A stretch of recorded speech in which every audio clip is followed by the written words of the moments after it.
Hello বন্ধুরা, welcome to my channel Sangeeta space. আশা করি সবাই ভালো আছে। আজকের রেসিপি হলো ডিমের ডালনা। এখানে 5টা ডিম সেদ্ধ করে নিয়ে খোসা ছাড়িয়ে নিয়েছি, তারপর 2 টুকরো করে কেটে নিয়েছি। অল্প হলুদ গুঁড়ো, সামান্য লঙ্কার গুঁড়ো ও অল্প নুন দিয়ে ডিমগুলোকে ভালো করে মাখিয়ে নিয়েছি। এভাবে মশলা মাখানো ডিম ভেজে নিয়ে রান্না করলে রেসিপিটার স্বাদ অনেক গুণ বেড়ে যায় আর খেতে অসাধারণ লাগে। বন্ধুরা, সম্পূর্ণ ভিডিওটা দেখার অনুরোধ রইল। চলুন এবার রেসিপিটা দেখে নেওয়া যাক। আলুগুলোকে আমি 2 টুকরো করে কেটে নিয়ে সেদ্ধ করে নিয়েছিলাম। তারপর অল্প তেল দিয়ে সামান্য নুন আর হলুদ দিয়ে আলুগুলোকে ভেজে নিয়ে তুলে নিচ্ছি।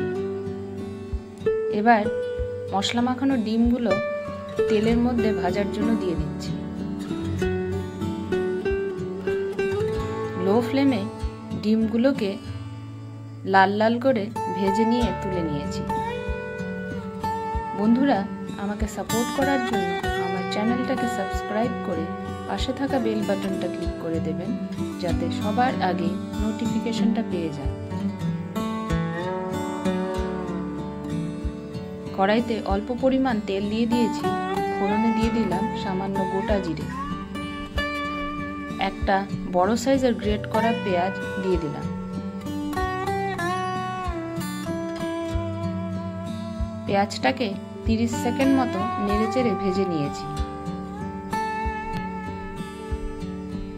এখন দিয়ে দিচ্ছি 1/2 টিস্পুন আদা বাটা আর 1 টিস্পুন রসুন বাটা। আদা রসুনটাকেও কাঁচা গন্ধ চলে যাওয়া পর্যন্ত ভেজে নিয়েছি। কিছু চেরা কাঁচা লঙ্কা যোগ করে দিলাম। এবার একটা মিডিয়াম সাইজের টমেটো গ্রেট করে নিয়ে দিয়ে দিলাম। টমেটোটাকে নেড়েচেড়ে 1 মিনিট মতো ভেজে নিয়েছি।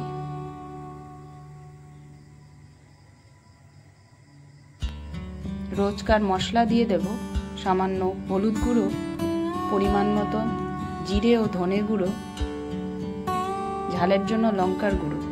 এবার স্বাদ মতো নুন যোগ করে দিলাম। অল্প জল দিয়ে মশলাটাকে খুব ভালো করে কষিয়ে নেব।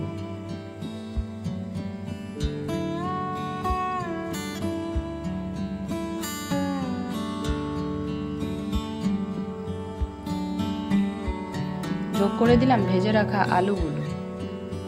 অল্প চিনি দিয়ে দিলাম। রঙের জন্য কাশ্মীরি লঙ্কার গুঁড়ো যোগ করছি।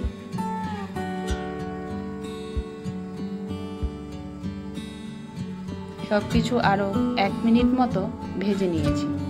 তারপর পরিমাণ মতো জল যোগ করে দিলাম। গ্রেভিটা যখন ফুটতে শুরু করলো, একে একে ভেজে রাখা ডিমগুলো দিয়ে দিচ্ছি। নামানোর আগে ধনেপাতা ছড়িয়ে নামিয়ে নিলাম। তৈরি হয়ে গেল ডিমের ডালনা। বন্ধুরা, ভিডিওটা যদি ভালো লেগে থাকে অবশ্যই লাইক, শেয়ার ও কমেন্ট করবেন। আজকে আসি, সবাই সুস্থ থাকবেন, সাবধানে থাকবেন। আবার দেখা হবে নতুন একটা ভিডিও নিয়ে। টাটা।